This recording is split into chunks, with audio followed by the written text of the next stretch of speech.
Porque nosotras muy ingenuamente creíamos que solamente era en el cine. Y como que a mí me cayó un balde de agua y dije, es que esto pasa en todas partes. Y cada vez que voy a cualquier plática donde una mujer tiene el micrófono y es exitosa en esa industria, dice lo mismo. O sea, ¿por qué nosotras tendríamos que probar algo que los hombres no están siendo cuestionados? Que se cuestione por igual. O sea, el dinero no es lo que te hace que tu película sea una película de estudio o no. Lo que hace que sea una película de estudio es que un estudio la compre. Entonces, pues al final del día creo que todos los cineastas en México estamos en la misma lucha y todos estamos haciendo cine desde la resistencia, porque nos guste o no, el 97% del cine que se produce en el país se hace gracias a los fondos públicos. Entonces, cuando tengamos aquí un estudio que nos dé dinero a todos para hacer cine, entonces sí va a ser una industria. Hablábamos mucho en general, ¿no? Como de que si el ambiente está pesado o no está pesado, pero también el ambiente entre mujeres dentro del cine es muy pesado. O sea, creo que todas queremos ser la primera mujer que hizo. Y pues no, las primeras mujeres ya lo hicieron en el 1900 y qué padre. Y muchas gracias porque ahora nosotras estamos aquí y también nos toca hacer las cosas de forma diferente. Creo que si algo he aprendido es que entre todas nos tenemos que abrir puertas, entre todas y entre todos, porque al final todos estamos en la misma lucha.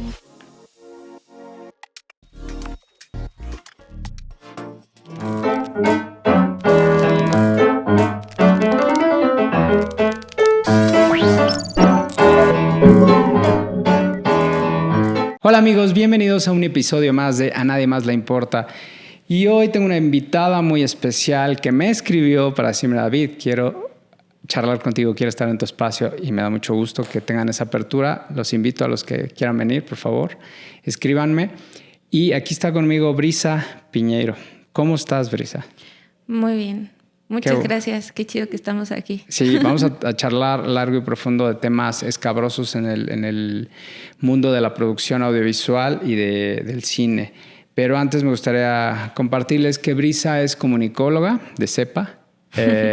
Después hizo especialidad en cine y se ha desarrollado en todos estos años en el ámbito de producción y de también la dirección de fotografía, pero en general del mundo audiovisual. Y bueno, vamos a comenzar, no se vayan, vamos a ir de fondo con temas como complicados y que van a causar comezón, pero se trata este espacio porque a nadie más le importa más que a Brisa hablar de eso y a mí también.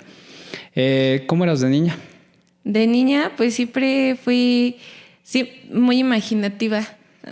Me la pasaba imaginándome cosas o historias y creo que a la fecha, no sé si les ha pasado, pero creo que a veces, no sé, estoy caminando y veo a las personas y me imagino como ya toda una escena de una película. Y siempre estaba pensando como en mundos y cosas. Había veces que yo sola me asustaba, pero sí, como que siempre me encantaban las historias. Era una niña que me la pasaba jugando deportes extremos. A mí me encantaba subirme a los árboles y estar explorando, buscar animales raros. Tuve un camaleón, serpientes, una ardilla. Interesante. Sí. Oye, ¿y todo eso pasó aquí en Querétaro o en dónde creciste? Sí, bueno, una parte. Mis papás me trajeron a Querétaro cuando yo tenía 10 meses de edad y luego nos regresamos a La Paz. Yo soy originaria de Baja California Sur. Nos regresamos un año y creo que justo, o sea, porque lo recuerdo muy bien, creo que ahí ya iba en tercero de kinder, primero de primaria.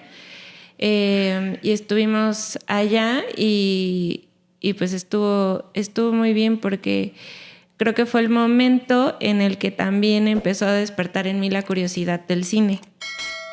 Porque estando en La Paz, esas vacaciones de verano, mi papá me llevaba todos los días, lo acompañaba a su oficina y de ahí nos íbamos a la playa.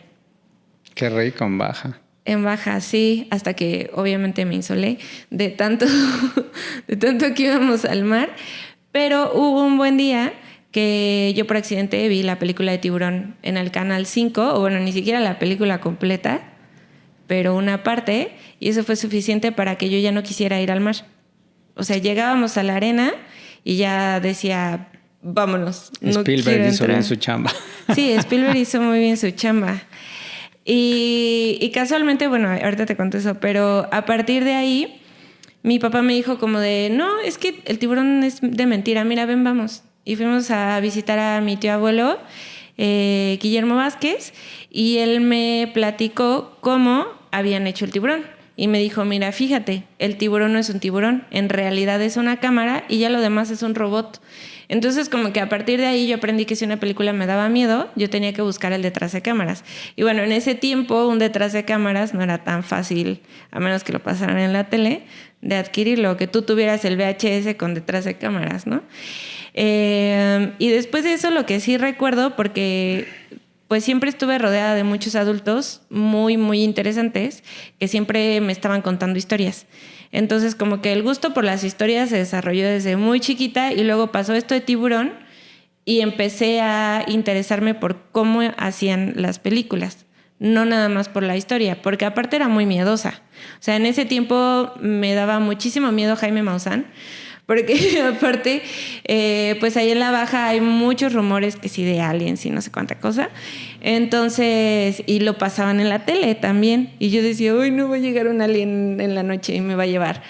Y me moría de miedo. Y un día estaba con mi mamá y ya ves que en el 5 cuando pasaban el estelar, era como todo el tiempo estar haciendo show de que ya va a estar. Y era E.T. también de Spielberg. Y mi mamá me decía, no, vamos a ver esta película y ya no le vas a tener miedo a los extraterrestres, porque es un extraterrestre bueno.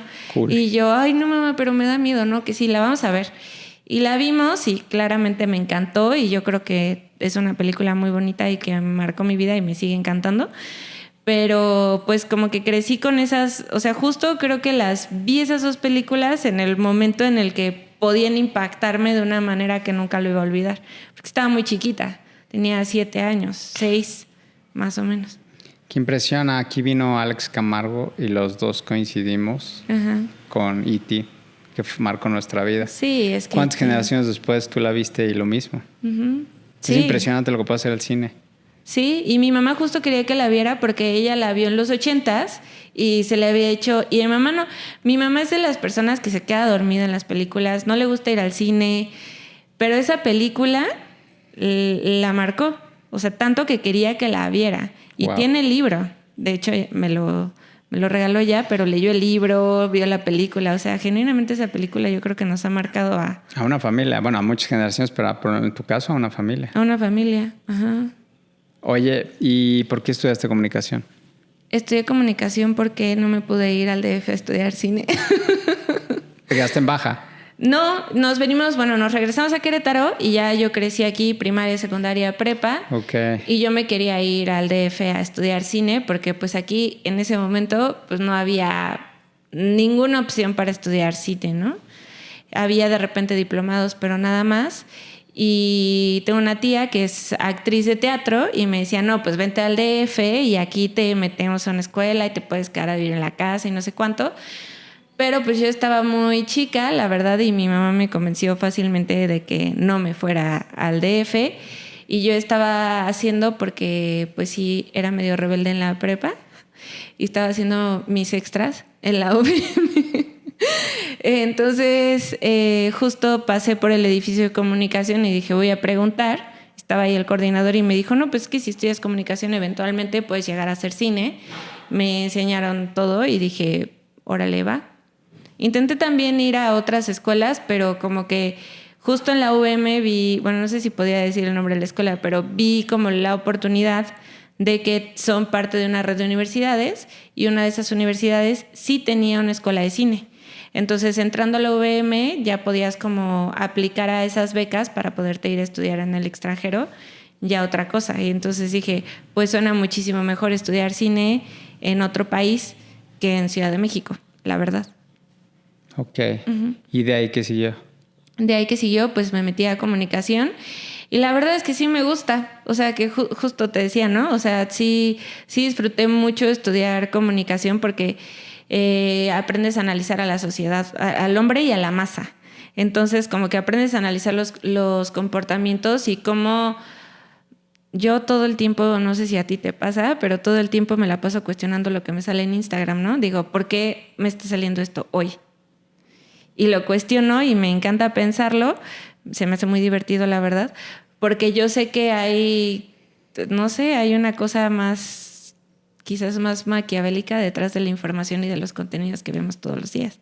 No, evidentemente. Ajá, entonces hasta para una película, y qué fue lo que me gustó, o sea, realmente cuando estudias comunicación aprendes ese análisis, si te vuelves, o en ese momento nos decían que nos convertíamos en científicos sociales, y te gusta experimentar y analizar a las personas en ese sentido, y entonces a construir un guión, que yo es ahí donde veo la diferencia entre las personas que solo estudiaron cine y las personas que estudiamos comunicación, porque a la hora de construir un mensaje, o sea, aprendes a hablar entre líneas, y si volvemos a E.T., pues realmente ¿de qué se trata E.T.? ¿E.T.? Uh-huh. Mira, yo tomé un curso de escritura de guión y no me acuerdo ahorita el nombre del que lo dio, pero me acuerdo que en la clase dijo, miren, E.T. se trata exactamente de la historia de Jesucristo. Así nos dijo, viene un Mesías, hace esto, hace el otro. Y cuando nos explicó dije, ajá, sí es cierto, o sea, tal cual. Ajá. Porque hay una teoría, ¿te acuerdas que hay 21 historias nada más desde la corriente de Hollywood? Sí. Nada más. Entonces nos explicó toda esa parte. Y esta parte cuando dicen, es que E.T. se trata de eso. Lo importante es cómo cuenta la historia Spielberg y cómo fue escrito. Y dije, ok. Y pues ya sabes, los obstáculos, los nudos, pero sí dices, wow. Y Tiburón, dime, la anécdota es muy simple. O sea, Spielberg tiene esa parte que es impresionante. O sea, pero a mí, por ejemplo, que me marcó E.T., toda la construcción desde que empieza la historia hasta que termina, pues dices, pues sí, viene de afuera, hace cosas, trae un mensaje y se acaba la movie y se va. No lo crucifican tal cual, pero viene aquí a dejar un mensaje y se va. No lo crucifican tal cual, pero casi. Y no lo había pensado lo de Jesucristo. Para mí, E.T. siempre ha hablado de empatía. O sea, si empieza la película y Elliot es un niño súper caprichoso y berrinchoso y de repente siente lo que E.T. está sintiendo, ¿no? En su casa, sin siquiera estar ahí. Y eso se me hace todavía increíble. Entonces sí, o sea, tiene... A mí me dejó así de A6, dije, wow, tiene toda la razón. O sea, también es como cuando te dicen es que no vas a descubrir el hilo negro, no realmente, sino para contar bien una historia existen muchos ejemplos y de ahí tú haces algunos hacks sobre eso. Claro, o sea, pues los griegos nos enseñaron una estructura que sigue funcionando hasta el día de hoy. Y al final del día, o sea, eso es lo que a mí me encantó de comunicación, o sea, que te enseñan a analizar un discurso a profundidad. Porque, bueno, para mí la especialidad de cine sí llevé clases de guión, pero sí fue muchísimo más técnica. Yo inicialmente decía, voy a estudiar sociología y luego voy a estudiar cine. Sociología, psicología, estadística. No, y psicología me encanta. O sea, me encanta pensar en cómo funciona el cerebro humano también. Y justo lo que yo decía era eso, pero en comunicación me dijeron, es que si estudias comunicación también tienes un poco de sociología y un poco de esto y un poco de aquello. Es una embarradota realmente. Es una embarradota, sí. Pero sí es una carrera que te deja mucho. Sí. Quiero hacer un paréntesis ahí. Tú ves E.T., primero Tiburón, luego E.T. ¿Qué siguió desde esa etapa a que entras en comunicación? ¿Seguiste viendo cine? Sí, me encanta. ¿Qué veías? ¿Qué te ponían? Porque eso te formó. Pues la verdad yo veía de todo. O sea, yo sí me acuerdo, sobre todo en la secundaria, yo nunca, o sea, sí salía de fiesta y así, pero nunca fui. Cuando mis amigas tuvieron su época del antro, a mí me daba flojera.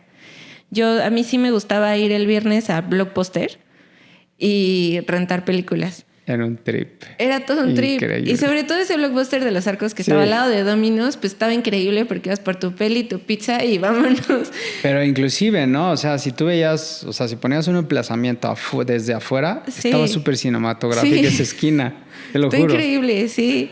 A mí me encantaba y pues la verdad es que vi de todo. O sea, yo sí recorría los pasillos de Blockbuster y agarraba las películas que más o menos veía. O sea, en esa época vi, pues no sé, igual y las más populares, ¿no? Requiem por un sueño, vi Noviembre de Achero Mañas, que es una película española, fue de las que me impactaron. Descubrí a Wes Anderson, vi mucho cine de horror con una amiga que de hecho las dos éramos así súper miedosas y nos moríamos de miedo cuando se quedaba a dormir en mi casa, pero vimos muchísimas películas de miedo. Era la terapia, la antiterapia. Sí, era la antiterapia, literal. Era de que íbamos a... Bueno, mis papás viven ahí en Centro Sur, entonces íbamos al Blockbuster que estaba dentro de la Mega y era de que una Nutella, galletas Marías, la todo peli y todo el kit. Pero era una peli de horror casi siempre, entonces vi muchísimo cine de horror. Empecé a ver cine de arte, vi también... Fue en esa época que igual descubrí la de... ¿Cómo se llamaba? La de Mónica Bellucci, que va en reversa. Irreversible. Gaspar Noé. Ajá. Vi Irreversible. Cuando descubrí a Terry Gilliam, yo creo que fue así, me encantó. Y la primera película que vi fue Tightland. Ya después busqué... Ajá, sí. Busqué Brasil y empecé a ver toda su filmografía y cada vez me atrapaba más y más y más. Y yo ya en la secundaria, de hecho que a lo mejor está bien ñoño decirlo, pero es la verdad, cuando leí Harry Potter, como muchos otros niños de nuestra generación, y cuando sale la primera película la voy a ver al cine y mi mamá siempre cuenta esa historia de que no me callaba en el cine. Y sí, pues no me callaba porque toda la película estaba muy mal hecha, ¿no? A mi parecer.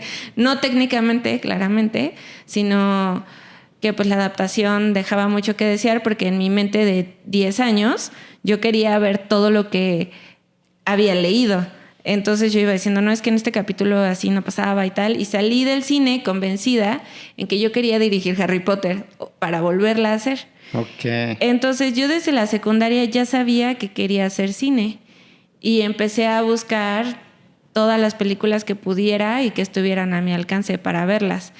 En la prepa, mi mamá, que ya les dije a mis papás muy seriamente, no, pues sí quiero estudiar cine. Mi mamá me dijo, no quieres ser mejor, es que hablas muy bien inglés y se te facilitan los idiomas, ¿no quieres mejor ser traductora? Y yo, no. O maestra de inglés, no. Y pues intentaron como... Por favor, no vayas allá. No vayas a hacer cine por lo que más quieras, casi. Y pues eventualmente yo ya lo sabía y mi mamá me decía, es que tú crees que todo se va a ver como en Harry Potter. Y yo, no es cierto. O sea, yo sé que no se ve como en la pantalla y eso es lo padre. Porque aparte en esa época salió El Señor de los Anillos y todas estas películas... Y también lo que hacían con la cámara para crear la ilusión óptica de los enanos, o sea, te volaba la cabeza. Entonces yo empecé a querer ver dónde podía estudiar cine, porque yo ya sabía que era lo que quería hacer. Mi papá, que este es como un fun fact que ya me salté, cuando mis papás se conocen en La Paz. De hecho, pues yo nací allá. Y toda esa época hasta antes de que yo naciera, incluso cuando yo nací, mi papá estaba trabajando en una película. Él empezó de IBM, dice, en sus tiempos, que para nosotros sería un PA. Uh-huh. Luego fue coordinador de vestuario y terminó siendo stunt. Ok. Ajá, y él me dijo que... Él desde que yo le dije, yo quiero estudiar cine, me dijo lo mismo que me dijiste hace rato que llegué, ¿no? Es un ambiente muy pesado. Y tienes que ser muy chida y tienes que ser muy inteligente si quieres que la gente te respete en ese ambiente. Y como que desde el principio él me dijo, órale, vas a estudiar cine, está bien. Pero él siempre me aconsejó que tenía que pasar. Me dijo, si tú quieres ser directora, tienes que conocer todos los departamentos. No puedes saltarte uno y los tienes que trabajar, porque si no, nunca vas a saber cómo hablarles a las personas. Y la verdad es que yo como que sí he seguido ese consejo muy al pie de la letra. Señor, lo felicito. Eso deberíamos hacer todos con nuestros hijos. No, en serio. De cualquier equipo de trabajo y en el mundo audiovisual, inclusive cuando están chiquitos en las escuelas que se van a hacer de equipos deportivos, uh-huh.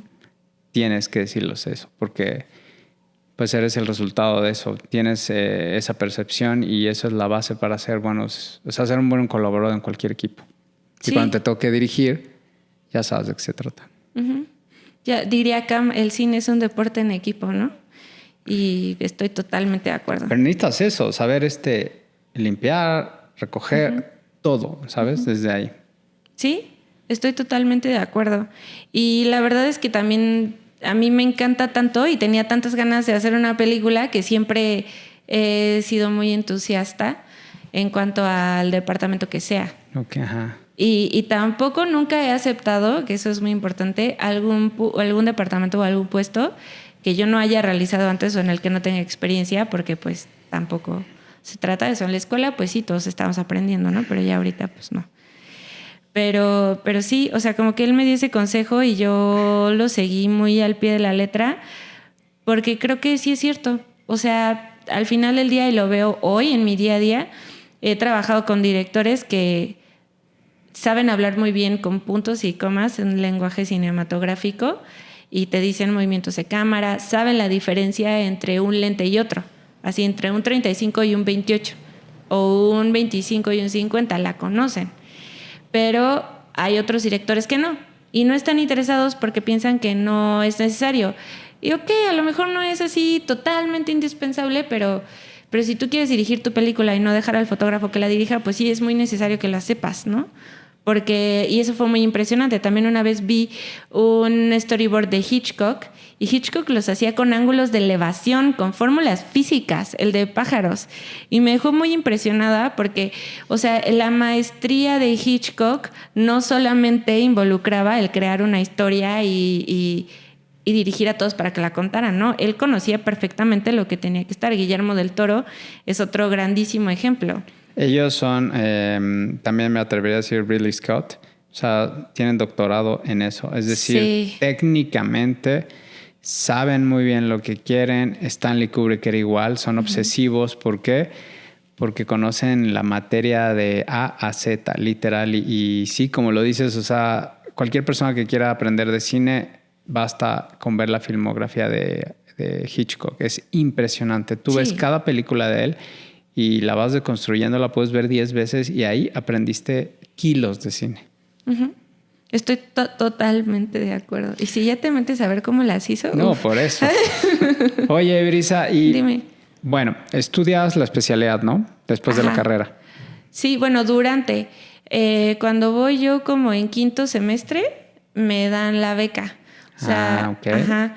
Tenías que pasar un examen y pues de hecho lo hice con otros 2 amigos y nos fuimos los 3 desde aquí a Santa Fe, Nuevo México, a la Universidad de Arte y Diseño, que muy tristemente ya no existe porque pues ya Laureate la vendió, pero creo que llegué porque yo primero no me quería ir a Estados Unidos.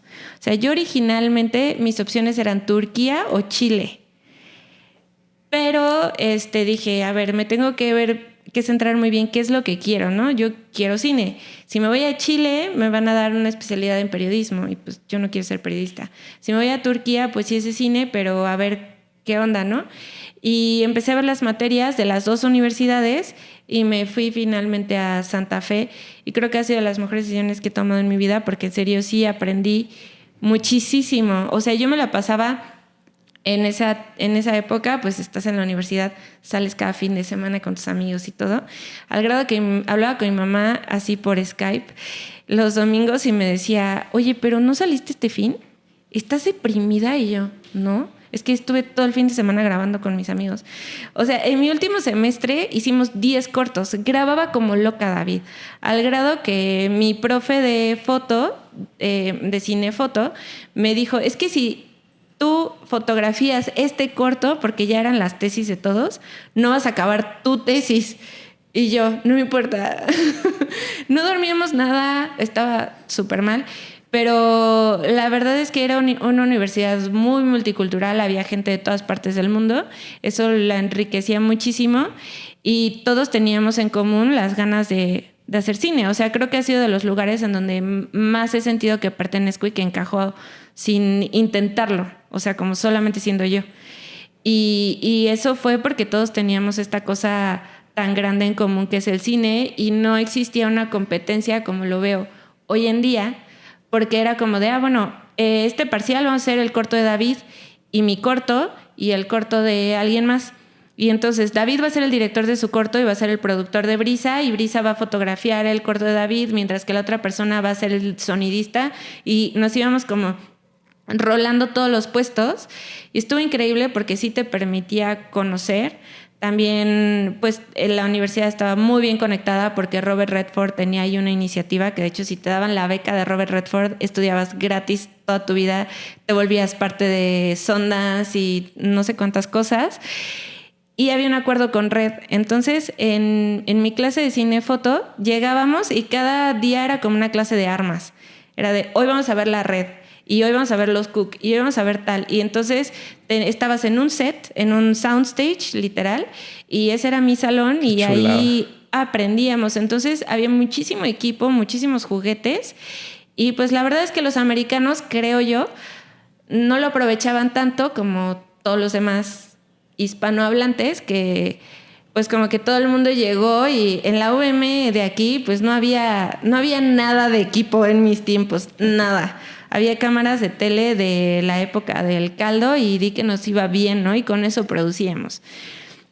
Y pues llegamos allá y casi que era, pues solamente lo tenías que apartar y ahí estaba. Sí tenías que saberlo usar. Sobre todo con la Red, te hacía un examen el que era mi profe de foto, y si lo pasabas sí la podías rentar, si no, no. Entonces, pues nos dieron rienda suelta, pues si por ideas nadie para. Claro. Oye, ¿y cuántos alumnos y alumnas había? No, pues éramos más de 100 en toda la escuela de cine. ¿Y mujeres y hombres? Mujeres y hombres, eso es una pregunta muy interesante porque en cinefoto ya avanzada, o sea, en la clase 1 de foto, así que de hecho se llama Cuenta una historia con la cámara, estaba bastante equilibrado el salón.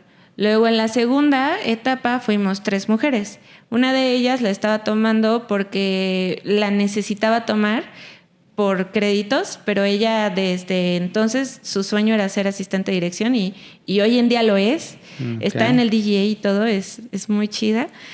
Y de ahí solamente quedamos 2 restantes para la clase avanzada, que fue ya pues donde hicimos nuestras tesis. ¿Y cuántos hombres? Creo que eran 10 hombres. Y 2 mujeres, bueno, ajá. 3. Sí. Ok, y entonces acabas el curso feliz, toda eufórica.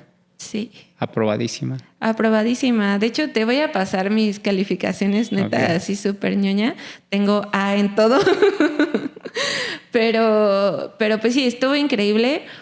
Y ahora que mencionas eso, mi maestro de foto era una persona que todo el tiempo buscaba que tuviéramos como estos encuentros con la vida real.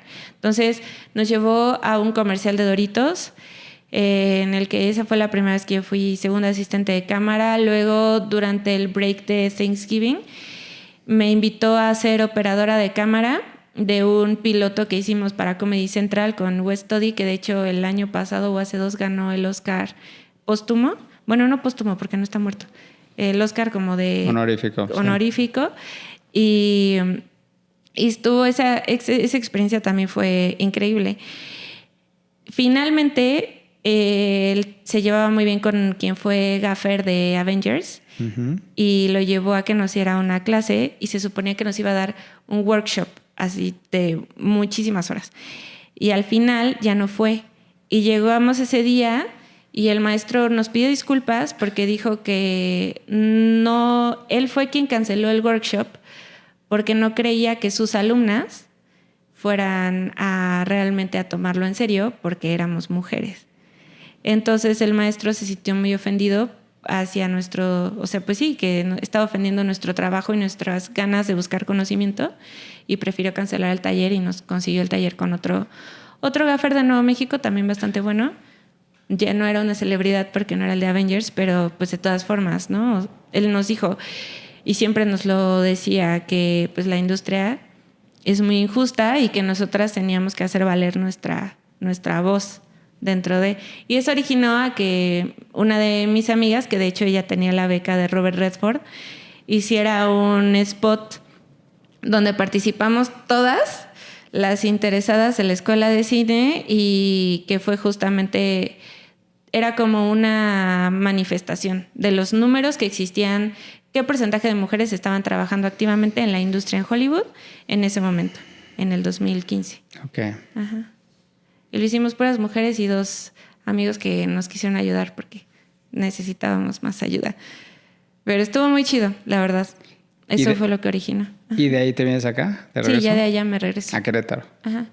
Me regreso con 2 cortos. Uno de ellos es mi tesis. Y lo termino aquí en Querétaro. De hecho, ya un amigo, Rod García, es el que me ayuda a terminar de editarlo. Le damos una última pasada de color y lo empezamos a festivalear. Y le fue muy bien en festivales. De hecho, tuve que volver a Santa Fe porque quedó seleccionado en el Santa Fe Indie, que ahora es Santa Fe International. Es uno de los 50 festivales que Variety lo califica como worth the entry fee. Okay. Entonces, fue una muy buena experiencia también ahí con George R.R. Martin. Para mí siempre ha sido un honor saber que mi corto, que está súper estudiantil, es una historia muy bonita, la verdad, es una celebración a la humanidad. Creo que habla mucho de mí, es en un circo, y eso también fue todo un reto. Yo me acuerdo que le decía a mi mejor amigo, es que vamos a hacer mi tesis y va a estar adentro de un circo. Y me decía, o sea, ¿cómo? Y pues lo hicimos, el circo lo recreamos adentro de una escuela circense, que la locación fue lo que nos resolvió la vida, porque la locación nos dio vestuario. Sí tuvimos que decorarlo para que sí pareciera un ring de circo, pero pues nos dio muchísimo arte. Entonces también yo creo que desde ahí viene el gusto por las locaciones, porque yo sé lo mucho que puede resolver una locación. Es el punto medular, de hecho. Sí, es el punto medular. Y porque ya es un actor más, aunque no es. ¿Sí ¿verdad? me explico? Claro. Sí, totalmente. Las locaciones tienen personalidad, tienen alma y tienen contexto. Sí, yo también. Y también en la parte de producción, pues los accesos, es decir, la logística. O sea, puede ser lindísima, pero si es un problema accesar, también se vuelve una pesadilla. Sí, eso sí. Juega en tu contra, juega a tu favor. Sí, totalmente. Y luego tienes que evaluar ese tipo de caprichos, decir, ok, pero eso ya lo hace el productor y el de locaciones, no decir, ¿saben qué? Sí, está hermosa, pero... Es todo un tema, sí. Y ya de ahí que regreso con este corto, empecé aquí a buscar trabajo. ¿Nos metemos ya de lleno al tema? Si quieres. ¿Ya llegamos? Si quieres, tú dime. No, claro. Cuéntame cómo fue eso. Después de estar en Estados Unidos, donde también hay esas prácticas, ¿no? Obviamente. Cuéntame. Pues ya de ahí estuvo difícil porque, bueno, regresé y como bien tuvo a bien advertirme mi maestro. Paréntesis. En la carrera de comunicación, ¿qué tal el sesgo? ¿Te tocó todavía? En la carrera todavía? de comunicación éramos más mujeres. ¿Pero te tocó el sesgo de las mujeres son buenas para esto? ¿O que salgan a cuadro? A mí sí. Eso sí. A mí sí. Yo tuve un maestro que sí decía, o sea, bueno, sí tenía como varios comentarios. A mí me tocó de lleno los 90s, imagínate, finales. Sí, pues sí. No, hombre, sí. Y yo decía, hasta yo me incomodaba, ¿sabes? Entonces eras parte de esa cultura, ¿no? O sea, volvemos ahora que se puso de moda la serie de Paco Stanley y ves esas prácticas, ¿no? Y dices, Sí. Vi el documental y vi la otra, la que hicieron de ficción. Ajá. A mí no me gustó nada. Pero fue así como, wow, sí estaba bien denso el bullying. Y, o sea, como muy, muy el estereotipo. Sí era denso, la verdad. Sí, pues hasta en Gimme the Power, no me acuerdo a qué productor de Televisa entrevistan ahí, que él dice que les decía a las actrices, llegaban y a hacer casting y les decía, desvístete y dame una vuelta. ¿Quieres ser famosa? Desvístete. Sí, literal. O sea, no, sí era agresivo. La verdad, tú también te sentías así. También aquí, en la parte de hombres, yo, por ejemplo, quería ser cronista deportivo. Así decían, no, pues estás muy moreno. Así, güey, ¿qué te pasa? O sea, también ese tipo de racismo. ¿En serio? Claro. Pues si te fijas la tele, en México, blanquitos. La verdad. O sea, Sí. poquitos se colaban. Sí. Ponte a pensar en eso. Y a mí me tocó esa parte. O sea, no nada más es la parte de las mujeres. También es la parte del estereotipo en la televisión. Está muy denso. Entonces llegas aquí a México, a Sí. Querétaro, ya preparada bastante por lo que veo y aparte súper enfocada y pues empujando. Sí, no sabía por dónde empezar. O sea, yo me acuerdo... Ay, perdón. Yo me acuerdo que a los 2 días que... Bueno, llegué en fin de semana y el lunes yo quería... ¿No lo moví? No, estás bien. No, dale. Y el lunes fui a la escuela, a la UVM, a terminar de editar mi corto, porque te digo, como tuvo bien mi profe de foto de si fotografías un corto más no vas a terminar tu tesis, pues así fue. Y se lo tenía que mandar para que me pudiera calificar. Entonces yo en la UVM seguían teniendo clases, entonces fui y pasamos por el Querétaro 2000 y veo un camión de EFD. En ese entonces yo no tenía idea que era EFD, le tomé una foto y veo las luces, las ARRI y todo, y yo dije, wow, hay cine en Querétaro. Ya después me enteré que pues estaba Ronaldinho aquí en Los Gallos y estaban grabando un comercial con él y por eso la producción. Pero pues no sabía por dónde empezar. Todavía tenía que hacer mi Ceneval para graduarme también con mi título de comunicación. Entonces ese semestre tenía que estar yendo a la escuela. Y por azares del destino llegó una productora que tenía todo el sueño de hacer cine en Querétaro. Y traía una producción de un director colombiano. Y va a mi escuela a buscar PAs como buena productora. Y mi coordinadora le dijo, tienes que contratar a Brisa. Y entonces me entrevista, me contrata y a varios de mis amigos y empezamos a trabajar con ella porque para bajar el recurso primero hizo un teaser. Entonces yo quería estar con el fotógrafo, que era Emiliano Villanueva, el que fotografió una película de policías, pero pues ya después me di cuenta que no podía, que si quería estar tenía que estar de asistente de producción, de PA, tal cual. Entonces le ayudé, después me contrata para que le ayude a hacer el cierre de carpeta y no sabes cuánto aprendí, David. Aprendí lecciones con ella que el día de hoy siguen siendo ciertas, o me doy cuenta y digo, cuánta razón tenía esta mujer cuando me dijo esto o aquello o el otro. Aprendí muy bien y de hecho me da mucho orgullo decirte que hoy en día si Cultura del Municipio alguna vez les da recurso, tienen la carpeta que yo hice de cierre para mostrarles cómo tienen que entregar su cierre de producción. Estuvo increíble, pero pues a partir de ahí yo dije, es que nadie en Querétaro produce, pero que no conocía a nadie, obviamente. Entonces dije, yo tengo que aprender a producir para yo poderme producir mis cortos y que mis amigos de la escuela trabajen conmigo. Eso era lo que yo pensaba. Obviamente ya después se me abrió el panorama y vi que había muchísima gente haciendo ya cine, ¿no? Mucho antes que yo. Me meto, todavía tengo mucha relación con mis amigos de la escuela en Santa Fe porque muchos de ellos vienen a vivir a Querétaro. Hacemos un 48 horas. Y cuando se hace como una proyección de los 48, bueno, el que nosotros hicimos fue en Ciudad de México, porque allá estaba el que iba a ser el director. Que también todos fuimos de la misma escuela Ciudad de México a hacer ese corto. Y él, y cuando regresó a Querétaro, uno de los amigos de Santa Fe se metió a un equipo aquí con los de la UVM. Entonces hacen una proyección en la romería de todos los cortos que se habían hecho en ese 48 y para mí estuvo increíble. De hecho vi Hacia Adelante, creo que se llama. ¿Qué año? En 2016, ya era 2016, sí, que produjo Cam. Sí, yo hice uno, Camargo uno, fuimos dos de aquí y otros, o sea, de nuestro grupo yo hice uno, Camargo otro y creo que entraron otros equipos. Sí, estuvo también el de Juanjo, eran un buen de cortos, pero para mí ese día fue muy importante porque dije, wow, hay muchísima gente haciendo cine en Querétaro y yo quiero hacer cine con todas estas personas. Pero igual, o sea, seguía sin conocer a toda la gente, solamente conocía a los de la escuela, pero mi mejor amigo entra a trabajar La Rueda. Y entonces, en ese tiempo, ya era 2016, finales, ya íbamos por 2017, conozco a otra productora que llega a vivir por azares del destino a Querétaro, llega a la UVM, yo estaba ahí ese día, empezamos a platicar, su esposo era gaffer, y dice, yo quiero hacer cine en Querétaro, y dije, perfecto. Entonces empezamos a trabajar y hacemos, yo me emociono mucho con las películas que sé que van a salir, que me interesan, y estoy al pendiente de que estén en la cartelera. En ese año iba a salir Los Parecidos de Isaac Esban. En el 2016 y nunca llegó a Querétaro. Entonces yo estaba ofendidísima. Luego trae en el 2017 Gabriel Horner Tenemos la Carne, que tampoco llegó a cartelera y se abarrotan la Cineteca. Bueno, en ese entonces el Cineteatro Rosalía Solano. Y yo digo, es que la gente aquí sí quiere ver cine de horror, sí quiere ver otras películas que no sean La Bella y la Bestia.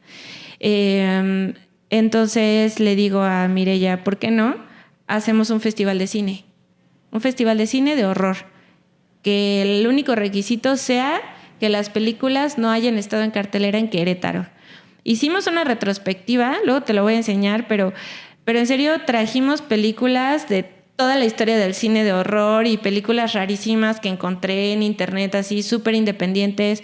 Una de ellas se llama Be My Cat, A Film for Anne, que es de un director checoslovaco, que me encontré en Kickstarter y su película está súper interesante. Otra película canadiense que igual las encontramos así navegando casi que en la Deep Web, y las trajimos a Querétaro y celebramos aquí el 30 aniversario de Gremlins. Invitamos a Michael Finnell, su productor, y trajimos a un montón de gente, hicimos muchísimos talleres y todo. Fueron quizás demasiadas películas para un fin de semana, pero fue un gran aprendizaje porque para esto yo ahí tenía 25 años. Y la verdad es que Dantsu fue la llave que me abrió todas las puertas en Querétaro. ¿Cómo se llamó el festival? Dantsu, okay. Que es la palabra en otomí para decir tuve miedo. Okay. Entonces, haciendo este festival, también en el Inter produzco un corto de Felipao que se llama Another Fucking Life Story, que de hecho ya después fueron las iniciales de la casa productora que él fundó. Y la razón por la que lo quise producir es porque era un reto de locaciones y de producción, porque casi era todo el centro. Saqué los permisos, fue la primera vez que tramité permisos de locación, y ya más o menos tenía como el know-how porque estaba tramitando los permisos para las sedes de Dantsu. Okay. Desafortunadamente el festival no pudo seguir pues por cuestiones de financiamiento, que ya nunca logramos bajar recurso, y también la verdad es que mi sueño no es hacer festivales de cine, o sea, mi sueño sí es dirigir, es un trabajal. No ganamos ni un peso, le invertimos muchísimo y no ganamos nada, todo fue amor al arte, pero creo que sí gané muchas cosas. O sea, acabo de decir que no gané nada, pero sí gané la llave de todas las puertas. Conocí a muchísimas personas que me abrieron todo el panorama de todo lo que podía lograrse en Querétaro. Entonces, a partir de ahí me empiezo a relacionar con más gente, también a partir del corto que produje. Y llega un buen día que le cuento a mi mejor amigo lo harta que estoy de producir, porque yo no quiero ser productora. Y él me dijo, bueno, de hecho voy a tener un llamado la próxima semana en La Rueda y sí necesito a una persona que venga de Grip. ¿Vienes? Y le digo, sí. Grip, que pues comúnmente es conocido como staff o jalacables, de eso iba a ir yo.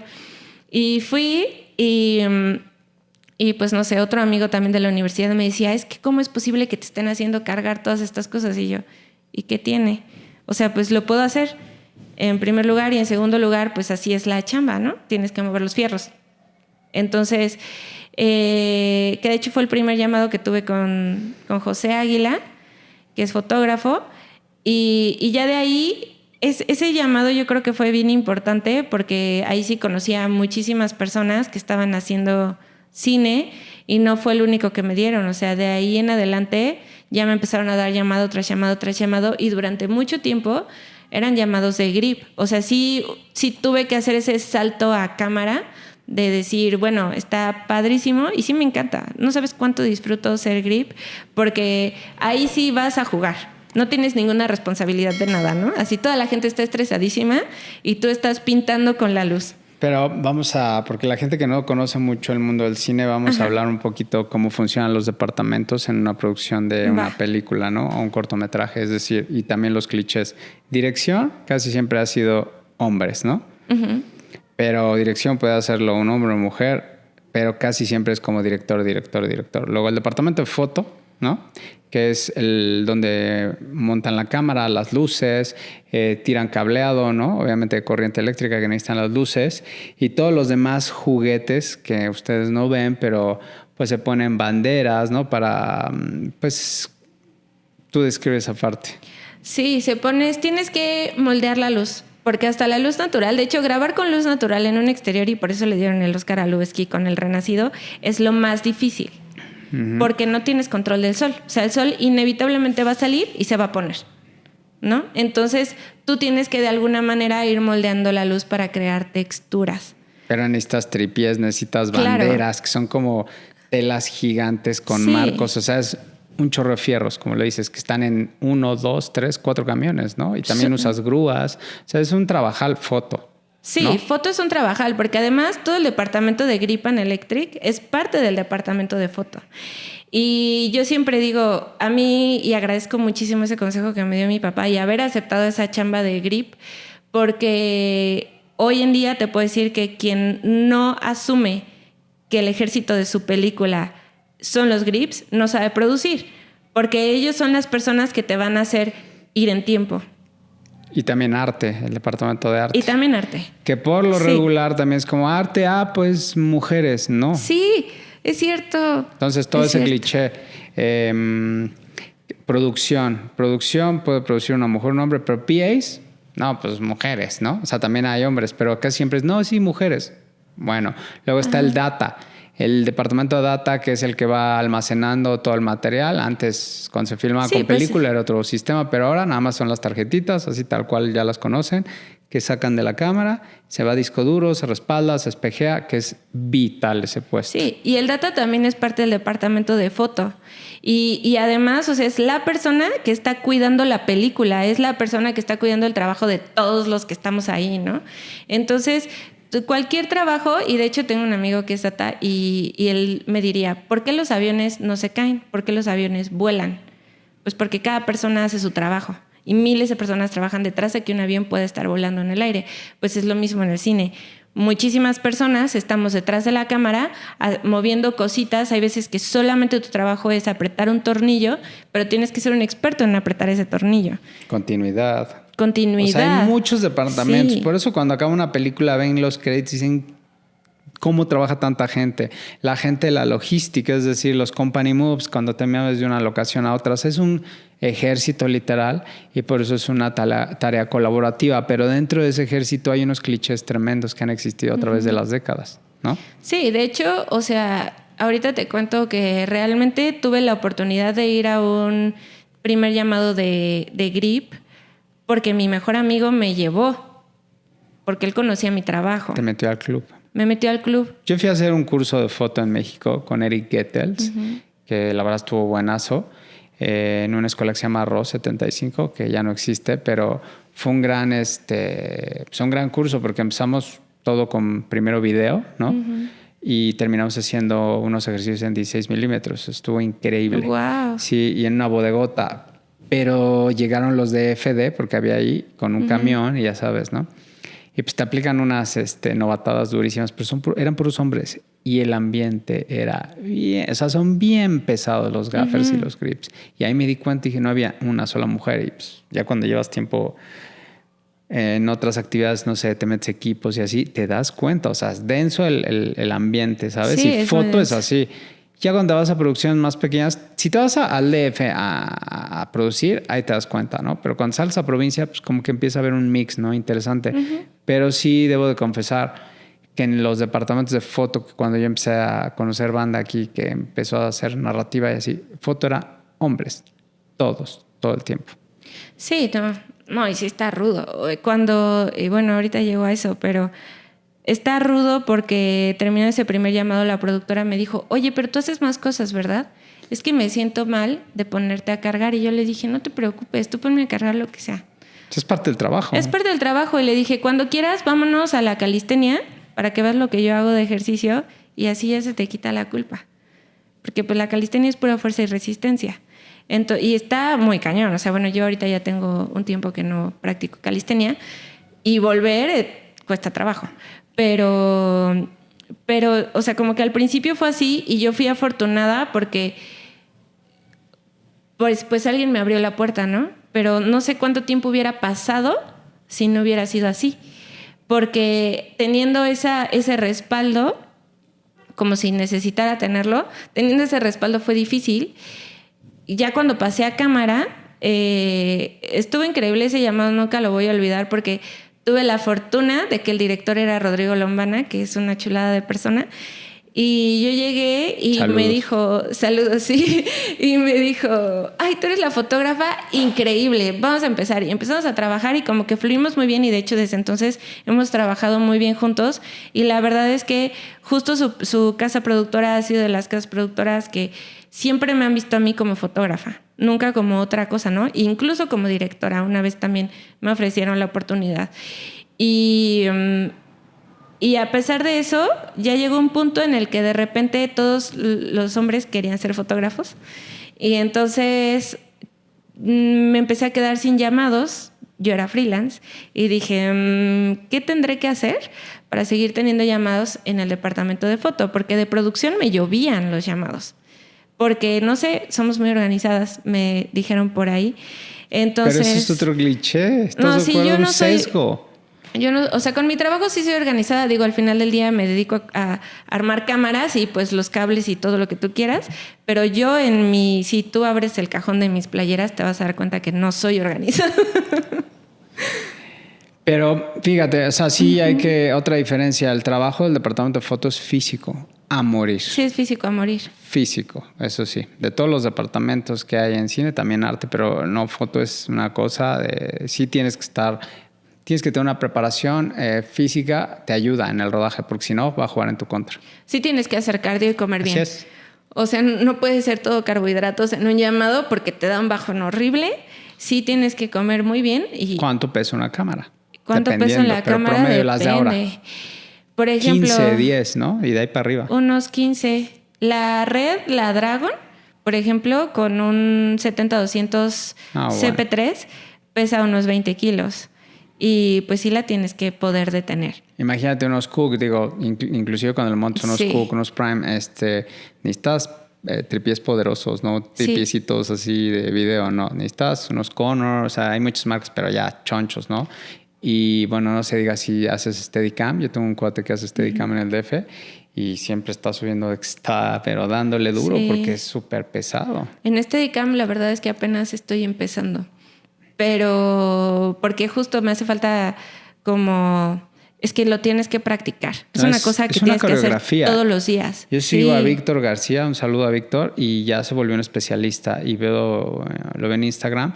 Ha tomado cursos con operados de Steadicam muy cabrones. Y la verdad lo veo y digo, wow. O sea, sí es toda una secuencia, un caminado. No nada más es el caminado ninja, sino todo. Todo, o sea, cualquier mínimo detalle cuenta. Sí, si me dijeran, tú operas Steady, les diría que no. Pero sí es un universo que estaría padre. Es un universo, sí, ¿no? Sí me quiero adentrar, pero todavía me hace falta práctica. Oye, Brisa, y cuéntame, o sea, ¿cómo ha sido para ti enfrentar ese sesgo y pues cómo lo puedes llamar? Híjole, pues yo creo que cuando me hicieron esta pregunta por última vez, yo dije, pues intentando convertirme en empresaria. Me compré un Follow Focus y que en ese momento yo era la única que tenía uno. En ese momento. No te daban chamba, o sea, para fotografiar, solamente Rodrigo. Nada más. En ese momento sí. ¿Levantabas la mano y te abrían, literal? ¿O ni siquiera? Ni siquiera me consideraban y hubo una persona de otra productora que sí me consideró, pero después me dijo que el dueño de la productora no se podía enterar que yo lo había fotografiado porque pensaba que él lo iba a fotografiar. No es cierto. Sí. Y me lo dijo así, pues con todas sus letras, ¿no? Y incluso ya cuando me compré el Follow Focus, iba a ir de asistente de cámara a una producción que era de unos chips 4x4 y pues es que todo el mundo te cuenta lo que todo el mundo dice, ¿no? Sí me dijeron de que no, pues es que la producción no te quería llevar porque eras mujer, querían que consiguieran a un hombre, porque sí dijeron que no ibas a aguantar el llamado porque iba a estar muy pesado. A lo cual el sonidista, que me conoce toda la vida, dijo como de... Brisa iba a campamentos de supervivencia desde que iba en la secundaria. ¿Pero por qué tienen que justificar? Sí, o sea, ¿cuántos hombres fotógrafos? ¿Por qué lo tendría que justificar? No voy a balconear nada, pero que tienen comportamientos bastante poco profesionales, como que llegan crudos, ¿sabes? O sea, me llegó a tocar, ¿no? Y la justificación, no, pues que estamos chavos, ¿no? O fuman, ¿no? Sí. Y dices, pero es hombre. ¿Sí me explico? ¿Y cómo justificas llamado? eso? Sí, no, es que no tendría por qué haber una justificación. Y para ese llamado, David, te juro que me contaron y después me hablaron y me dijeron, oye, que siempre sí, porque no consiguieron a nadie más. Y yo ya no quería ir. O sea, yo estaba enojada, me sentía súper ofendida y mi mamá me dijo, tienes que ir. O sea, mi mamá, la que no quería que estudiara cine, me dijo, tienes que ir a este llamado y les tienes que demostrar. Tú ve y tú puedes y no sé qué. Y yo dije, va. Sí, es algo que tienes que hacer. Es como estas historias de, por ejemplo, Jackie Robinson, que fue el primer jugador afroamericano en jugar béisbol, ¿no? Y que fue todo. Hay una película muy buena que se las recomiendo, Pero sí, desgraciadamente, y no está bien. Definitivamente no está nada bien. Y platico, por ejemplo, con Ana Paula López Violán, que ella es diputada. Va a venir. Pues excelente invitada. Ella nos ha apoyado desde el principio para todos los temas de la ley de cine en Querétaro. Y ella me decía, hace un año, que de hecho le ayudamos a producir su informe, ella me decía, es que quiero que ustedes lo graben porque ustedes me conocen y porque además son mujeres, porque un hombre cuando se dedica a la política no tiene que demostrarle nada a nadie, lo único que tiene que hacer es decir que quiere ser presidente municipal y lo logra, ¿no? Si yo digo eso, yo se los tengo que demostrar a todos. Bueno, hoy ya se está escribiendo otra historia. Otra historia. Entonces, cuando me dice eso ella y a Gladys, mi amiga con la que hice esto, nos quedamos así las dos y dijimos, no manches, o sea, todas las mujeres, porque nosotras muy ingenuamente creíamos que solamente era en el cine. Y como que a mí me cayó un balde de agua y dije, es que esto pasa en todas partes. Y cada vez que voy a cualquier plática donde una mujer tiene el micrófono y es exitosa en esa industria, dice lo mismo. O sea, ¿por qué nosotras tendríamos que probar algo que los hombres no están siendo cuestionados? Que se cuestione por igual. Como yo te platiqué hace un rato del ambiente que se vive, por ejemplo, cuando eres papá soltero, en ambientes de mamás. Escuelas donde toda la mesa directiva, las maestras son mamás. O sea, ahí se cambian y se invierten los papeles. Te lo digo yo porque siento esa parte. Sí, creo que el enojo, o sea, nos hemos pasado como tanto tiempo intentando demostrarlo que ahora es como un enojo, ¿no? En general, que era lo que decíamos. Y yo tampoco quiero estar enojada con mis colegas porque, pues la verdad es que me llevo bastante bien con todos mis compañeros del departamento de foto y a todos los aprecio mucho, pero yo más bien le deseo a las personas que puedan tener un humanismo que sobrepase cualquier mentalidad, religión, sexualidad, lo que sea, ¿no? Porque nos olvidamos de que somos personas. Entonces, no tendríamos por qué irnos a la biología para determinar si una persona puede o no hacer un trabajo. Voy a poner un ejemplo. Hay un grupo en Facebook que es producción audiovisual, ¿no? Uh-huh. Y una chica puso, hola, soy licenciada en cine. ¿Sí? Uh-huh. ¿Fue así? Estoy buscando trabajo. ¿Qué me pueden recomendar o qué consejos, no, me pueden dar? Voy llegando a Querétaro. Uh-huh. Más o menos, ¿no? Pero tuvo la osadía de tener una falta ortográfica. ¿Es correcto? En licenciado. Un dedazo. Yo lo vi como un troleo de quien posteó eso. Supuestamente es una chica, ¿no? Uh-huh. Y entonces en este grupo se soltó, ya sabes, ¿no? La valentía detrás del teclado. Y no, hombre, yo vi los comentarios y la mayoría eran hombres. La mayoría eran hombres y todos estaban súper, incendiarios, por decir poco. Sí, estaba muy agresivo. Pues muy soberbios, para empezar. Muy soberbio. Dos, hablando desde como si fueran Spielberg, Hitchcock, CMX, por una falta ortográfica. Y yo también pertenezco a otros grupos en Facebook como de usuarios de Sony y así. Y sí son muy tóxicos esos grupos, pero independientemente de eso me pareció muy, muy cobarde todos los comentarios que pusieron. Uh-huh. Una amiga contestó, ¿no? De manera uh-huh. muy puntual. Yo no me quise meter en la discusión.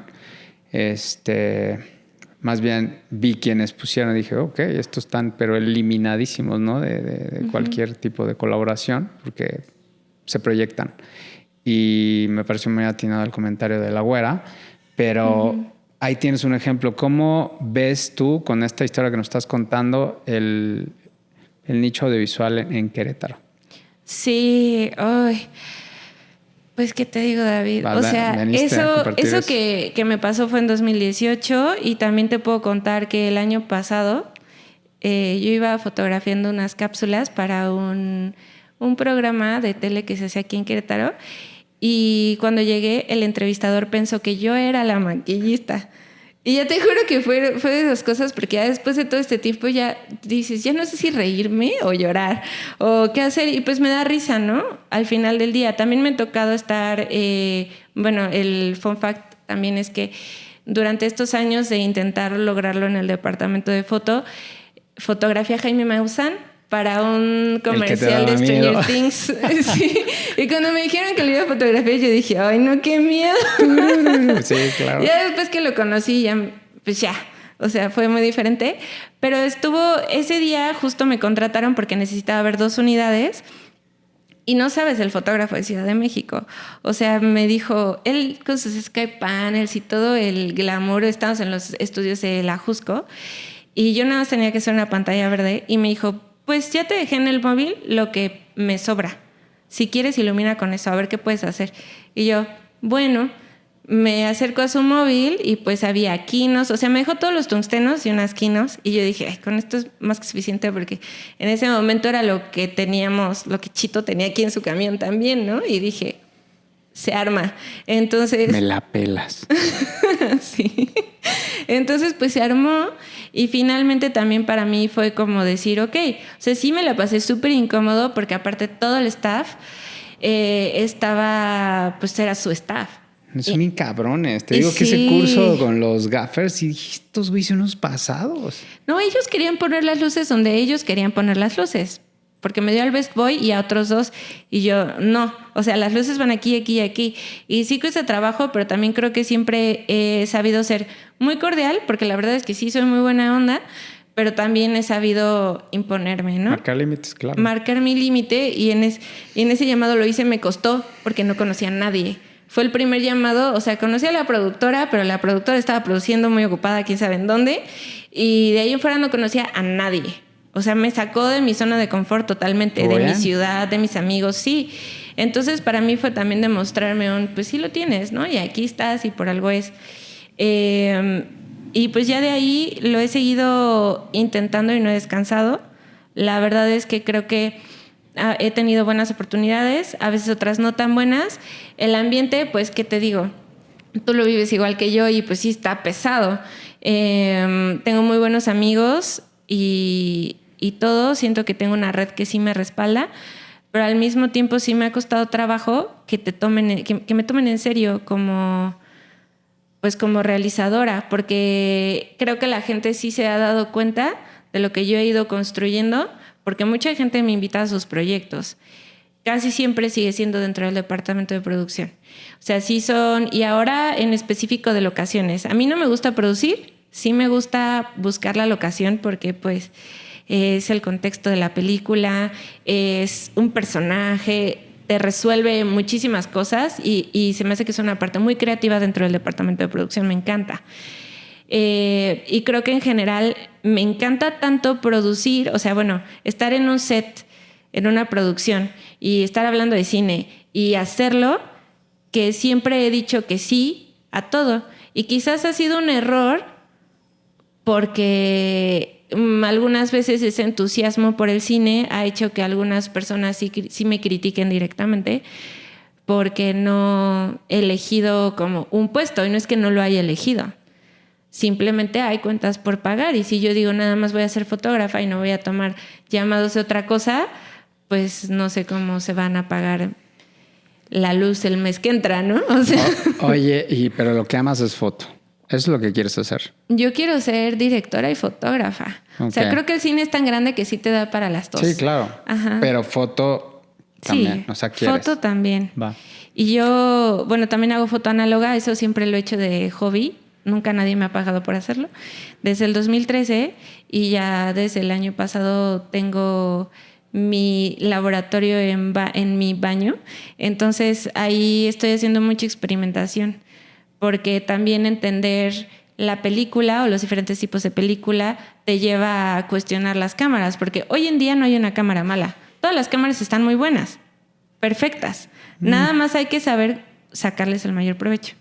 Entonces, puedes tener Sony, puedes tener Red, y hay gente que se niega a Red, dice, no, es que qué horror Red. Y yo, pues, o sea, no por nada graban Stranger Things con Red, porque te da una gran gama de información para que puedan poner todos los efectos visuales que se necesitan para los oscuros. O sea, tú tienes que saber entender tu rango dinámico y tu cámara. Te da más pasos a la derecha o a la izquierda. Entonces, si tú entiendes la luz del sol con una cámara estenopeica, porque sigue siendo el mismo principio de una cámara oscura, nada más que adentro de una cajita muy bonita y muy cara. y si tú entiendes la luz del sol y todos esos principios, porque los fotógrafos, desde la foto fija, en toda la historia de la fotografía, no han parado de investigar. la investigación continúa y siempre hay como una cosa nueva que conocer. Entonces a mí me resulta fascinante y yo creo que esa experimentación que hago y ese trabajo de estar analizando la luz, aunque lo hago de hobby porque me encanta, pues también se refleja en mi trabajo. Porque cuando tú me dices, es que vas a trabajar con esta cámara, yo digo, ok, ya sé si esta cámara me va a dar más pasos a los blancos o a los negros. Porque no, o sea, te pueden decir que una cámara es muy luminosa, pero esa es una cosa bien tricky, porque luminosa puede ser para cualquiera de los dos lados, para los negros o para los blancos. Tienes que saber cómo. Porque, por ejemplo, la A7S2, yo te puedo decir que he bajado cielos blancos y los he vuelto azules. Pero no te puedo decir lo mismo de los negros. No sé. O sea, como que para todo hay que estar investigando y experimentando, ¿no? Para mí es una prueba y error. Lo que alguna vez leí es que, ya ves que en Bollywood producen mucho cine. Uh-huh. Algunos fotógrafos, pues las industrias, o sea, los que hacen los sensores para las cámaras, que son pocos, uh-huh, están hechos para gente blanca. ¿Sí sabías eso? Eso no lo sabía. Entonces te paso ese dato.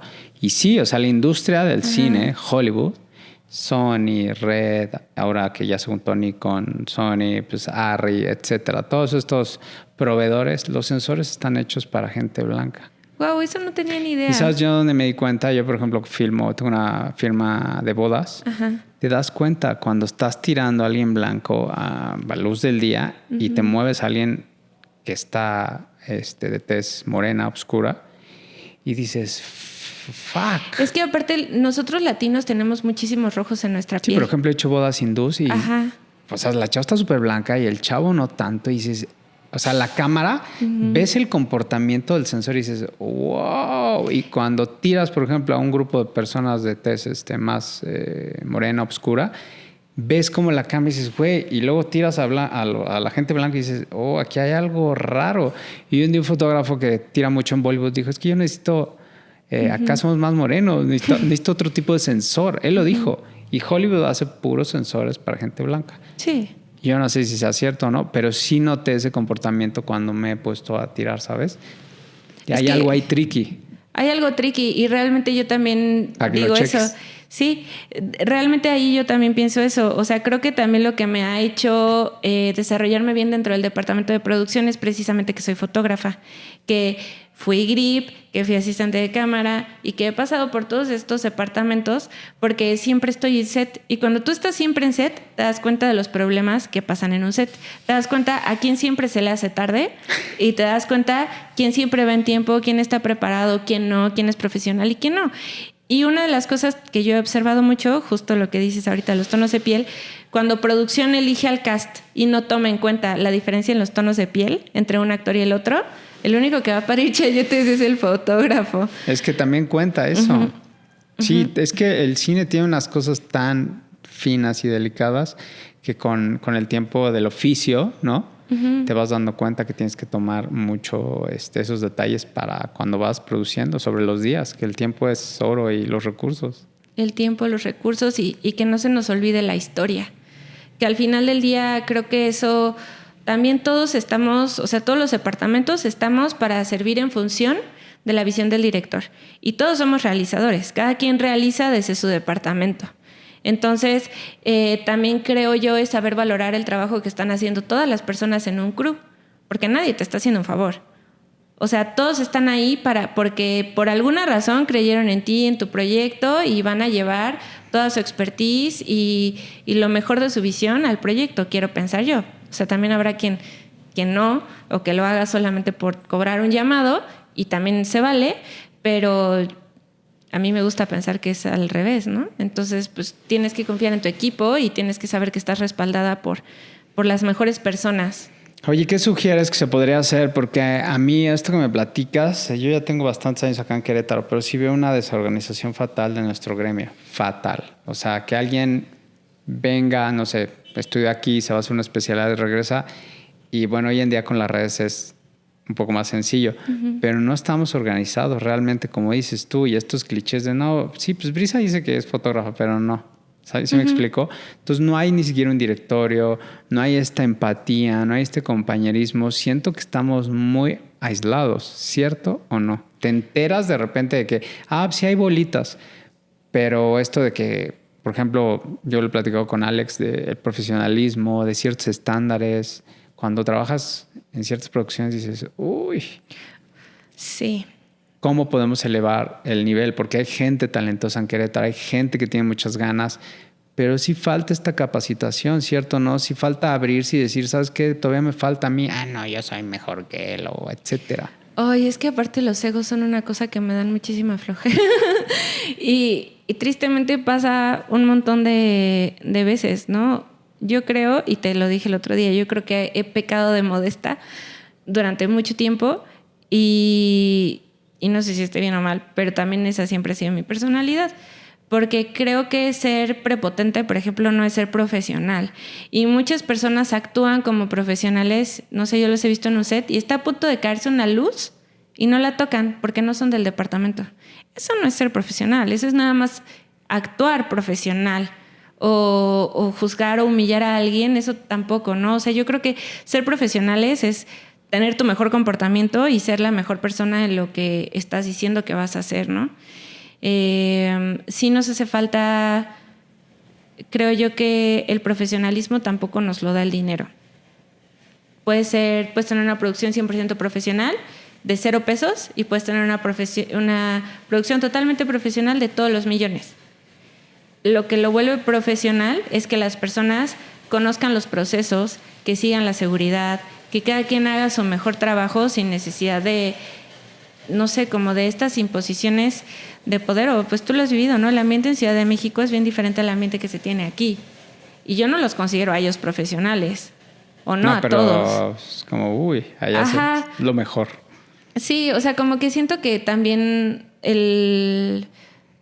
como que la personalidad del queretano, porque ya me naturalicé queretana, es más de respeto, ¿no? O sea, como que siempre hemos tenido, incluso en el diario oficial, en La Sombra de Arteaga, cuando murió el rey, se anunció, ha muerto el rey, que viva el rey.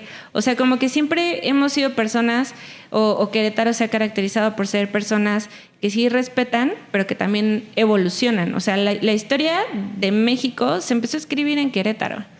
Entonces yo creo que lo mismo puede pasar en el cine. Lo único que tenemos que hacer es, ¿por qué si estamos viendo que algo no funciona en Ciudad de México, por qué lo replicamos y lo traemos aquí? No, o sea, hay que hacerlo diferente.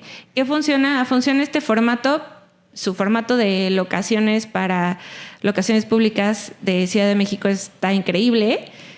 Ese hay que traérnoslo. No hay que traernos la actitud de las personas. Están haciendo cosas muy buenas. O sea, te digo, en Nuevo León. En Nuevo León Monterrey. también. Entonces, eso es lo que tenemos que hacer. Y aquí se puede formar una industria. Y esta es una invitación a todos los que forman parte de este nicho. Y pues tu ejemplo de también este sesgo, pues tiene que parar, ¿no? Sí, tiene que parar. Y sobre todo creo que tenemos que seguir intentándolo y hacerlo bien. O sea, nadie tiene por qué ser grosero con nadie. Nadie tiene que decir, como tú me decías, ay, aquella bolita o esto. No, o sea, aquí, y creo que Cam es el que me lo dijo por primera vez, a lo mejor en la producción audiovisual todos somos competencia porque tenemos los mismos clientes. Ok, pero en el cine todos podemos ser amigos. Todos.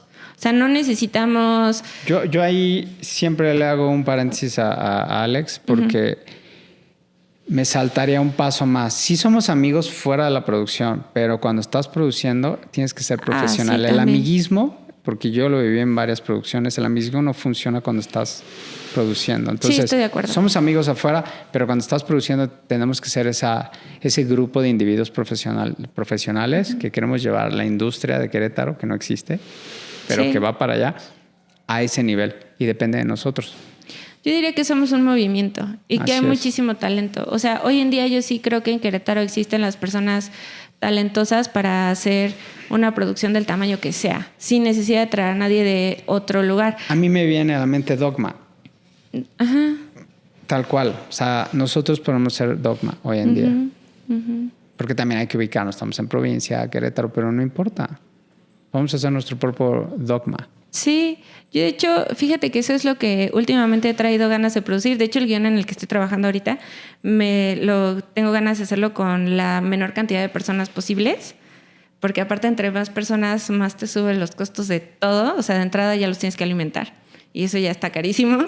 Entonces, como que yo he traído esta idea, ¿no? De hacer algo, porque algo muy independiente no quiere decir que no sea muy profesional o que no pueda ser muy taquillero. O sea, ahí tenemos a Pequeña Miss Sunshine, que para mí su tercer acto es una genialidad.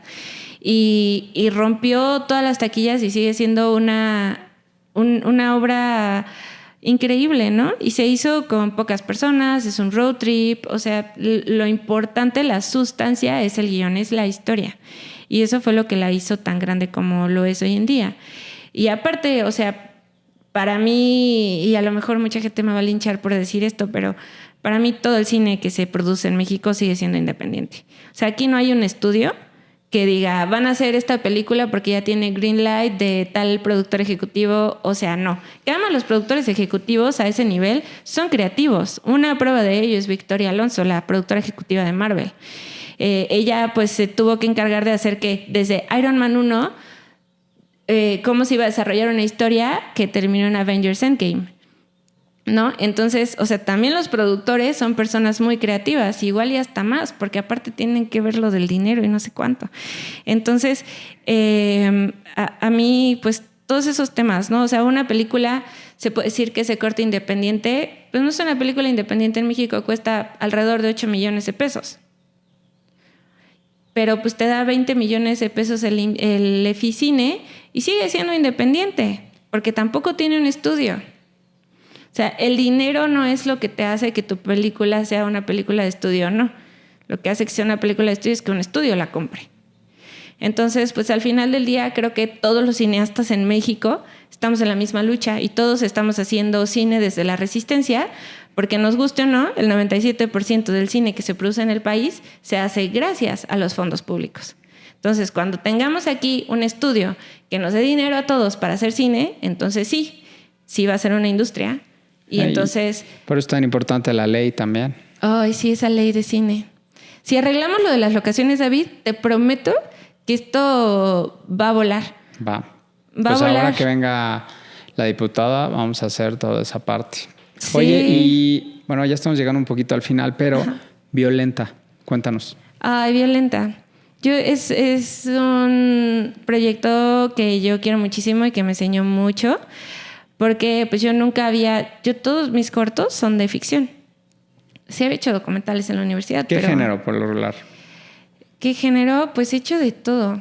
Fíjate que lo que solamente he escrito y no he producido es el horror, pero tengo una ciencia ficción, tengo uno que es más fantástico y tengo otro que es pues un drama. Entonces, sí, deberías hacer uno de horror, ¿eres fan? Sí, soy fan. Pues ya tengo ese guión. Pero es un home invasion, de hecho, pero todavía tengo el primer draft y creo que necesita más trabajo. De hecho, no sé si sea una ópera prima o si más bien tenga que ser una segunda película. Ok. Pero sí me gusta bastante y lo disfruto porque creo que el cine de horror te enfrenta ante problemas que sí pueden llegar a ser realidades que no quieres ver. Entonces, como que te lo pone de la manera más incómoda posible y ya te deja a ti, espectador, con el... ¿Y ahora qué hago, no? Tengo dos opciones, hacer algo al respecto o no hacer nada. Y con Violenta un poco fue lo mismo. O sea, yo sé que hay N cantidad de contenidos que hablan de la violencia en México. Es documental. Es un documental experimental, es un largo y la verdad es que me enfrenté a mucho. O sea, como que en Violenta tuve la paciencia de esperar a conseguir el recurso. O sea, estuve todo el 2020. En el 2020 inicié, bueno, ya me estoy saltando. En el 2019 tomé un taller de cinefotodocumental en Documenta.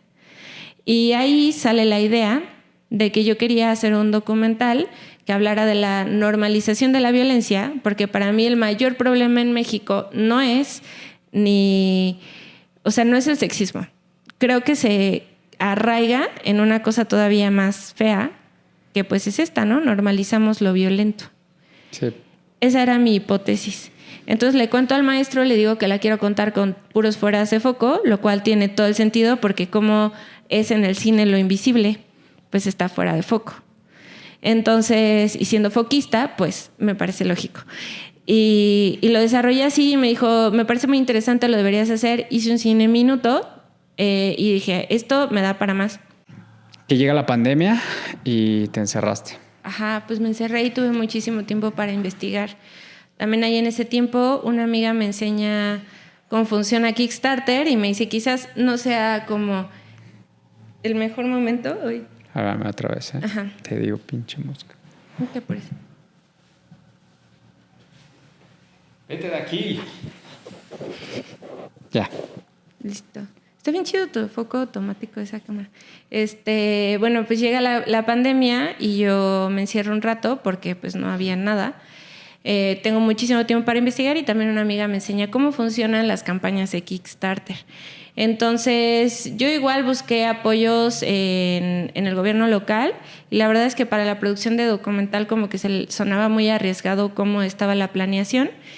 Y esta amiga me dijo, yo creo que sí te conviene el Kickstarter, pero igual y no es el mejor momento, espérate un rato. Y dije, va, todo 2020 sigo investigando de mi documental, leí un montón de filósofos, cosas, y ya a partir de enero de 2021, que la cosa como que ya mejoraba, en general la gente ya estaba harta de estar en sus casas y todo el mundo quería salir, dije, órale, va, ya lo voy a hacer, y en marzo de 2021 inició el Kickstarter, logramos recaudar un poquito más de lo que inicialmente necesitábamos para la producción, y comenzamos ya formalmente a producir en julio del 2021. Ese día, o sea, de verdad fui súper paciente en cuanto a juntar el dinero, hacer un plan, estudiar. Estudié muchísimo. Antes, o sea, estudié muchísimo sobre el tema, sobre la psique humana, si sí es natural en nosotros o no la violencia, varias posturas que hablan al respecto.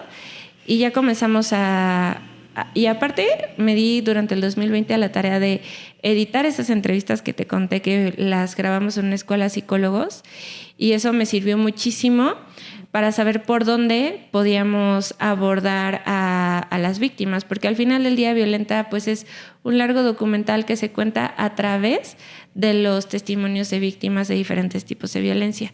Para mí era importante que hubiera hombres y mujeres, casi que la misma cantidad, porque yo no quería caer en esto de decir solamente las mujeres sufrimos violencia, porque no. Tristemente, pues los números no mienten y sí somos las personas que sufrimos más violencia. También esto tiene mucho que ver porque el hombre cuando sufre violencia no la dice. Y esto pues es una cuestión muy cultural de México. Entonces nos fue más difícil encontrar testimonios de hombres que de mujeres. Por el sesgo. Por el sesgo. Se empieza a hacer la grabación de todo y finalmente por ahí de septiembre entrevistamos a una chava que además es cineasta, y su entrevista, todo lo que decía era súper visual. Entonces me acuerdo que yo iba así volada diciendo, no quiero jugar con estas sombras y hacer como un lobo y tal. Llegamos con el editor y el editor, que también es fotógrafo, empezó a aportar muchísimo, y total que llegamos a la decisión de que yo dije, quiero hacer un void, y primero lo quería hacer blanco. De hecho, hablé con Alex Ayala, que es maestro del arte en cine, y me dijo, pues que, o sea, como que lo cuestionamos, me di cuenta que además me iba a salir más caro, iba a necesitar más luces y no teníamos tanto dinero, o sea, ya íbamos en septiembre, entonces dije, órale va, lo vamos a hacer en un void negro para tener la menor cantidad de luces posibles, un diseño de producción muy chido, y que esto sean las representaciones de la violencia, porque esto va a ser nuestro B-roll, pero esto sí lo tenemos que hacer en set bien iluminado, con otra cámara, otros lentes, etcétera. Y pues ya se trabajó, se logró finalmente para enero de 2022. De hecho, el 31 de enero de 2022 hicimos esta grabación en set, y todavía seguimos haciendo más B-roll, porque además se combinaron formatos y se utilizó foto fija y Super 8. Entonces fue todo un tema, y todo el proceso de edición, que el proceso de edición empezó en septiembre de 2021. Y es que fue un proceso largo porque primero el editor puso todas las entrevistas, o sea, cada una en una secuencia. Y su asistente de edición se dio a la tarea de transcribir todas las entrevistas, me las mandaba y yo subrayaba lo que yo creía que funcionaba con diferentes colores y todo. Y ya fui armando como un guión de audiovisual, así de video, audio, ¿no? Y lo fui poniendo así y entonces yo se lo pasé al editor y nos sentábamos y era como de... Yo quería que se escuchara como si fuera una sola historia, aunque fueran diferentes personas. También por eso no quería que tuvieran un rostro a cuadro. Lo íbamos poniendo y a veces era de no, es que así no funciona, porque cuando tú lo lees a tu ritmo y todo, como te lo imaginas, pues funciona, pero ya en la realidad es diferente. Entonces fue un proceso muy largo el de editar. Ya cuando finalmente llegamos a la parte de la corrección de color, fluyó muy rápido, igual con los efectos visuales. Y pues con el diseño sonoro le batallé un poco porque al principio lo iba a hacer otra persona y luego ya no tenía tiempo y no sé qué, pero ya finalmente pues creo que todo pasa por algo y tuvimos al mejor diseñador sonoro que podíamos tener. Y estoy muy contenta, ¿no? Porque incluso la música es original, de un músico también queretano. Todas las personas que trabajamos en el documental somos personas que residimos en el estado, que trabajamos aquí, y me siento muy orgullosa de él porque mi misión era poder potenciar las voces de personas que en algún punto se hubieran sentido invisibles. Y creo que lo logré. Mi principal compromiso era con ellos y le está yendo muy bien y por eso siento que lo logré. Independientemente de si les guste o no el documental, está ahí afuera y las personas lo están escuchando, ¿no? Están escuchando esas historias que durante mucho tiempo fueron silenciadas o que nadie les dio la importancia más que las personas que las vivieron. Y pues finalmente lo que propone es cómo podemos romper ese ciclo de violencia, ¿no? Porque cuando tú estás inmerso en un ciclo de violencia, no lo ves, no te das cuenta.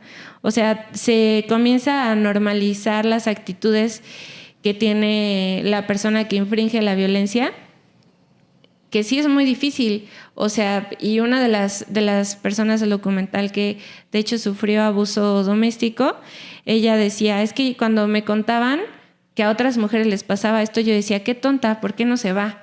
Y cuando me pasó a mí, me paralicé. El miedo me controló, ¿no? Entonces, creo que lo que intenta Violenta pues es un poco sensibilizarnos a todos. Uh-huh. ¿Y qué reflexión te quedas tú después de todo este trabajo en esa parte del tema de violencia en nuestro país? Después de escuchar esas voces. Híjole, pues la verdad es que para mí sí me... ¿Has sufrido violencia tú? Sí, todos. A mí me cambió la vida, la verdad, Violenta. Me cambió la forma de pensar, me cambió la forma en la que trato a las demás personas y también me cambió la manera en la que yo pongo un límite. Porque, pues no sé por qué, pero muchas veces solamente quieres ser educado y no decir que no, o dejas que pase, o es una persona que tiene algún poder sobre ti porque, no sé, es tu jefe o tu jefa o lo que sea. Y permites esa violencia, ¿no? Entonces, violencia de cualquier tipo, porque hay miles de tipos. Y de hecho, mi productor Javi siempre dice, no, hay que hacer una serie de esto porque... Y sí, nos da por una serie. Yo en lo personal ya no quisiera trabajar temas tan violentos, quisiera más bien invitarnos, regresar a las personas al cine a soñar y a imaginar un poco.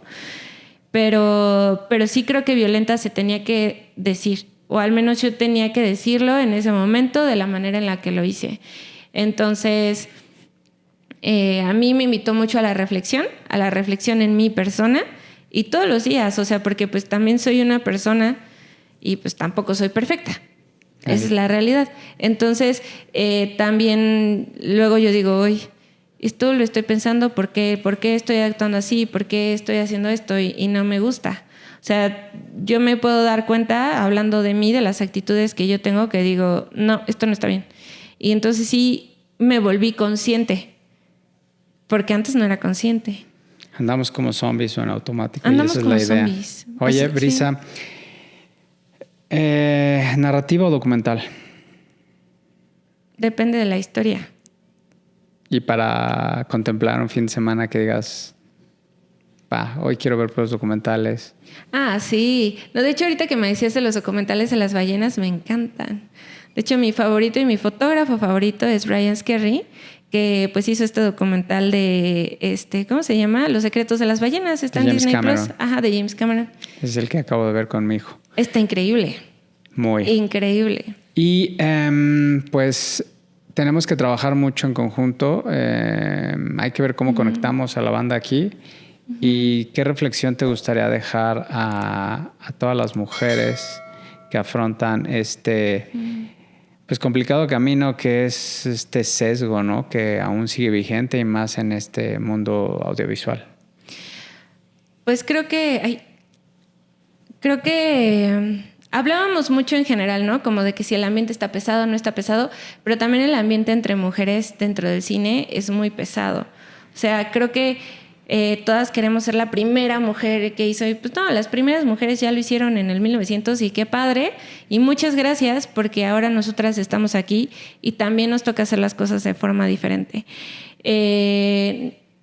Creo que si algo he aprendido es que entre todas nos tenemos que abrir puertas, entre todas y entre todos, porque al final todos estamos en la misma lucha, ¿no? Entonces, si nos hace falta, hay esfuerzos, o sea, yo creo que la cofradía ha ayudado muchísimo a unir a las personas, pero creo que también hace falta que entendamos todos que estamos en la misma lucha.